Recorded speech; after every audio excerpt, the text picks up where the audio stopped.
what's her name? Yamuna Davis. Deities, I think, were also Radha Bana Bihari. Yeah. You know her?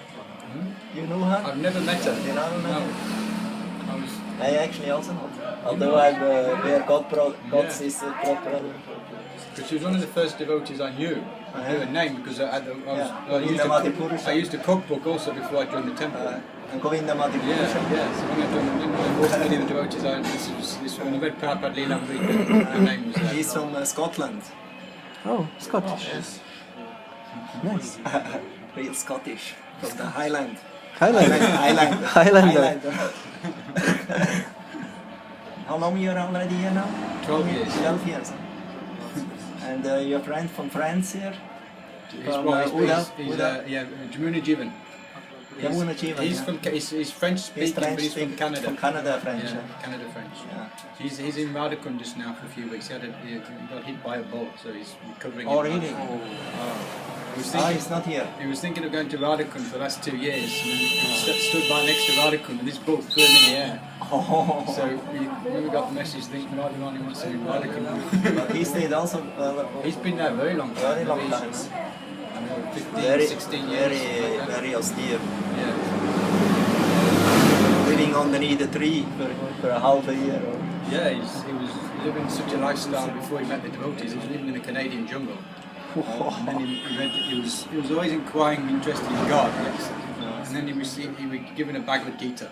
And he read that Bhagavad Gita, and that was it. His material life was finished. He went straight to the temple. It was the potency of the Bhagavad Gita, Prabhupada's Bhagavad Gita. So you tell us the story about Uddhava and about this Shringar place. So this forest is called Kusamvan, which means a forest of flowers. So here you see Giraj goes into the ground. He's actually 100 meters behind us. He's rising, or he's sinking, as you know. So as Giraj sinks, he offers a beautiful flower garden for Radharani's pleasure. In the Srimad Bhagavatam, here Radharani glorifies Giraj as the best of all devotees, Haridas Vayu.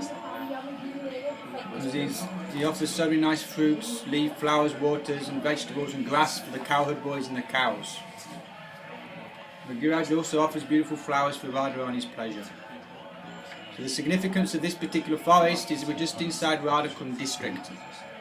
So when Radharani comes to meet Krishna for afternoon pastimes at Radha Kund, the topmost place in the spiritual and material worlds, and she requires flowers to decorate Krishna. Flowers in Krishna's hair to make mala for Krishna, and then they make flower balls for their water sports in Radha Kund. Those are the significance of this forest. Is when Radharani comes here, she uses all the flowers, the plants and the creepers, their scent, their colour and their aroma and their shape to describe Krishna. So the whole forest, all the devotees in the forest in their different forms, animals and plants, become metaphors to describe Krishna's beauty, pastimes and form. So one time Radharani comes here on the pretext of picking flowers to meet Krishna.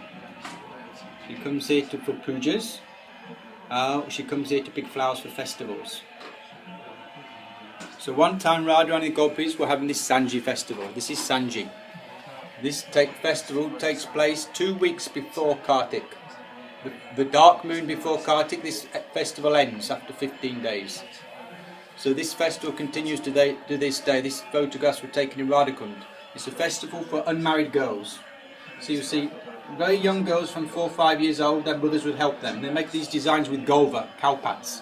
You see, simple designs. And then they will put flower petals or flowers according to their means. So these are made by simple poor Brahmin girls in Radha Kund. So it's very simple designs. Around the corner. This here also, yeah. So very simple designs. And of course it's just before Ram Vijay Utsav, so often you get the name Ram appearing. You see, Sri Ram is there. So Radharani and the Gopis, they have this 15-day festival. It's like a game for the young girls. It's fun. But they have a competition amongst themselves to see who can make the most beautiful designs. You see? So on the final day of that festival, on that Punim, the dark moon, Lamavasi they say in Braj, On that dark moon, Radharani said, "This is the last day, so let's go to Kusumvan, Giraj's territory, and let's pick the most beautiful flowers, because the most beautiful flowers grow here. And then we will go back in the afternoon and decorate our sanji, and our designs will be the best of all the gopis." Like that. So Krishna heard of this plan. So the gopas, the cowherd boys, decided they would also come here, because Krishna would then be able to meet Radharani and play a trick on the gopis. You see. So in the morning, the cowherd boys went into Krishna, because he hadn't left his bed that morning, and they found that Krishna was in bed and he had a stomach ache, and he had a headache. Now Krishna is one of the best of theatrical actors. You see. So he was putting on an act. Not the bara. Not the bara. Not the bara, yeah. So the cowherd boys were very distressed because Krishna was sick. But Krishna persuaded them, "You must go to take the cows out." And they didn't want to take the cows out because they wanted to be with Krishna. But they said, "This is our livelihood. The cows must eat the grass, they must give them milk." So Krishna persuaded them they should go into the forest. But because Krishna wasn't with them that day, they stayed very close to Nandagam. That was Krishna's plan, because Krishna wanted to come to Kusumvan that day on his own to have a pastime with the gopis.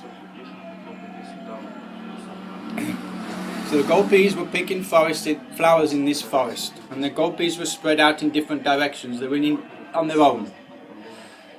Now Radharani, she was trying to pick flowers, but there was a problem. She got a sari hooked on a thorn tree.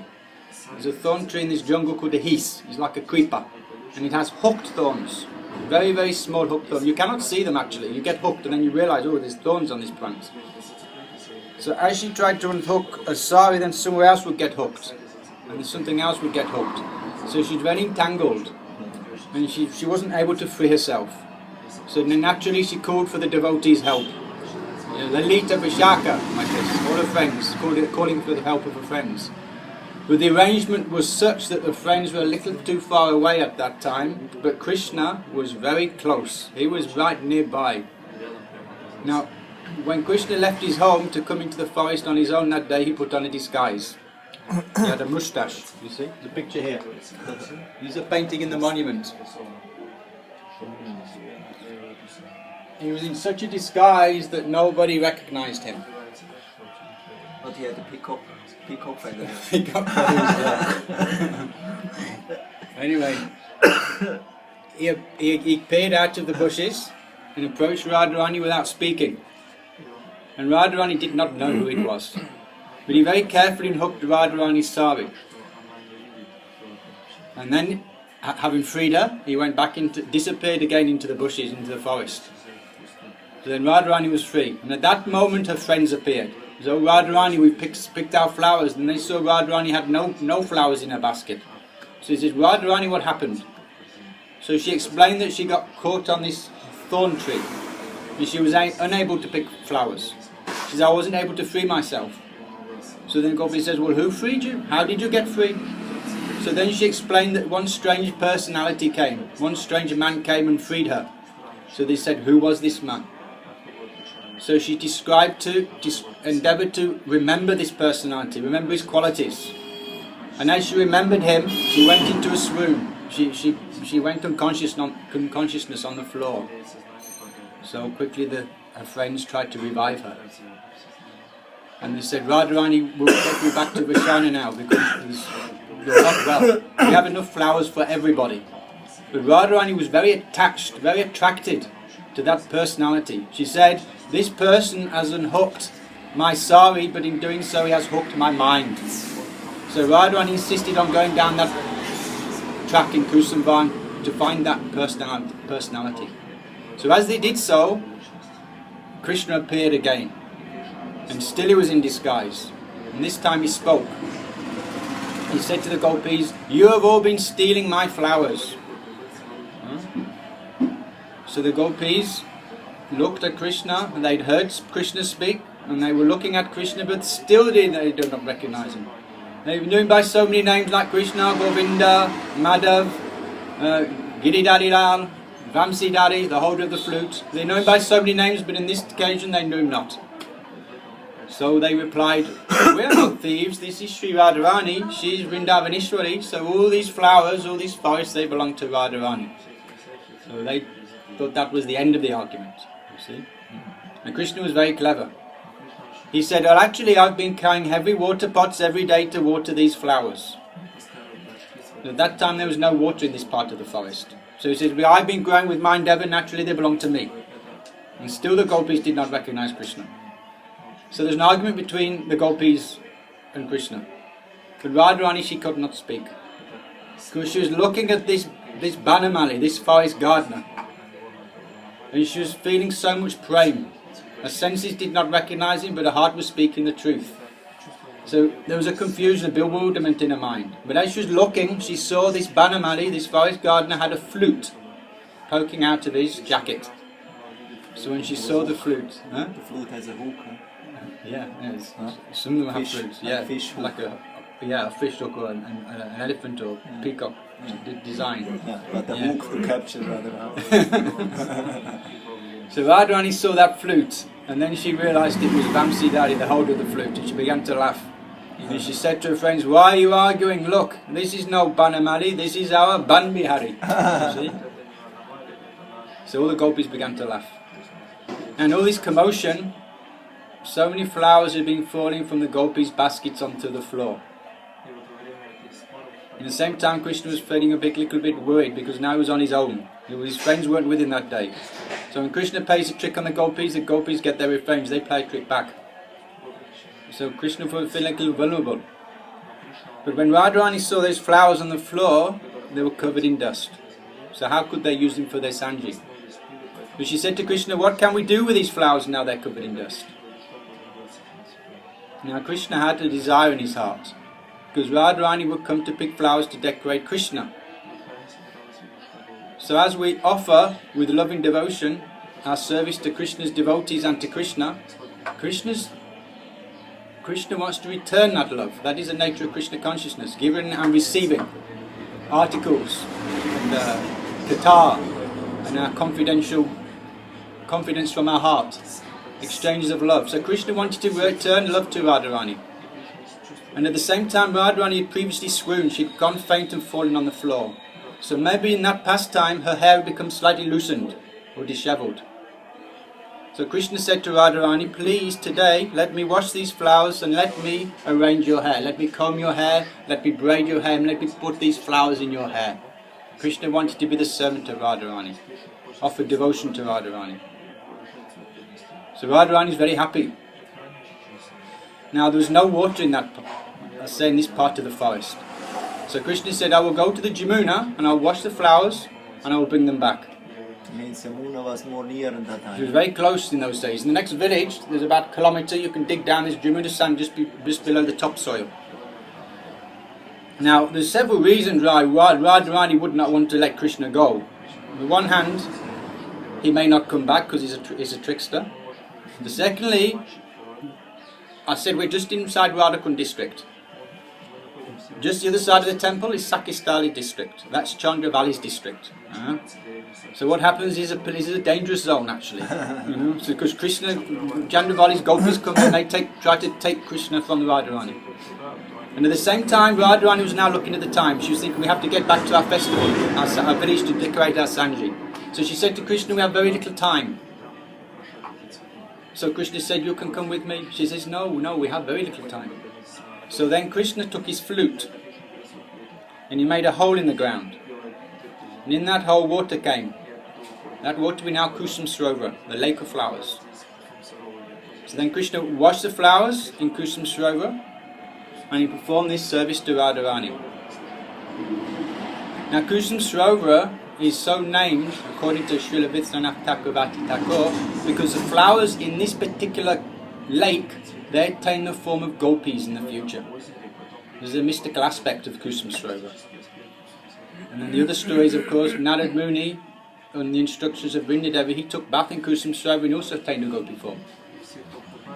And the final part of this story is that when Krishna performed this pastime of decorating Radharani's hair, all of Radharani's friends had all gone back to their villages to make their Sanji. There was only Radharani, Lalita and Vishaka remaining.